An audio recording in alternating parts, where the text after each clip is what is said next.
തൃശൂരിലെ ATM കവർച്ചാ കേസിലെ പ്രതികളെ ATM സെന്ററിൽ എത്തിച്ച് തെളിവെടുത്തു. ഷൊർണൂർ റോഡിലെ SBI ATMിൽ എത്തിച്ചാണ് തെളിവെടുത്തത്. മോഷണത്തിൽ നേരിട്ട് പങ്കെടുത്ത 4 പ്രതികളെയാണ് സ്ഥലത്തെത്തിച്ചത്. പ്രതികൾ മോഷണത്തിനായി ഉപയോഗിച്ച ഗ്യാസ് കട്ടർ ഉൾപ്പെടെയുള്ള ആയുധങ്ങൾ വിയൂർ താണിക്കുടം പുഴയിൽ നിന്നും കണ്ടെടുത്തു. തൃശൂർ അസിസ്റ്റന്റ് പോലീസ് കമ്മീഷണർ ഉൾപ്പെടെയുള്ള ഉന്നത പോലീസ് ഉദ്യോഗസ്ഥരുടെ നേതൃത്വത്തിൽ വൻ പോലീസ് സന്നാഹത്തോടെയാണ് ATM കവർച്ചാ കേസിലെ 4 പ്രതികളെ തെളിവെടുപ്പിനായി എത്തിച്ചത്. ATM മോഷണത്തിൽ നേരിട്ട് പങ്കെടുത്ത 4 പേരെ ഷൊർണൂർ റോഡിലെ SBI ATM സെന്ററിലാണ് എത്തിച്ചത്.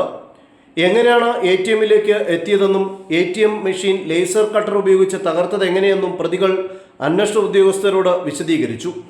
ഇവിടുത്തെ തെളിവെടുപ്പിന് ശേഷം മോഷ്ടിക്കാൻ ഉപയോഗിച്ച ആയുധങ്ങൾ ഉപേക്ഷിച്ച താണിക്കുടത്തേക്കും പ്രതികളെ എത്തിച്ചു.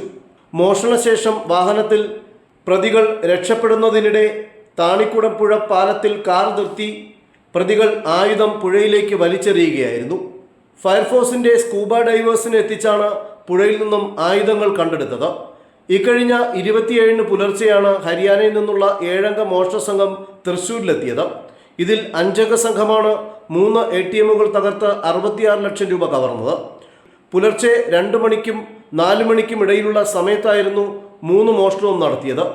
മാപ്രാണം, തൃശൂർ ഷൊർണൂർ റോഡ്, കോലഴി എന്നിവിടങ്ങളിലെ ATMകളാണ് പ്രതികൾ ഗ്യാസ് കട്ടർ ഉപയോഗിച്ച് തകർത്ത് പണം കവർന്നത്.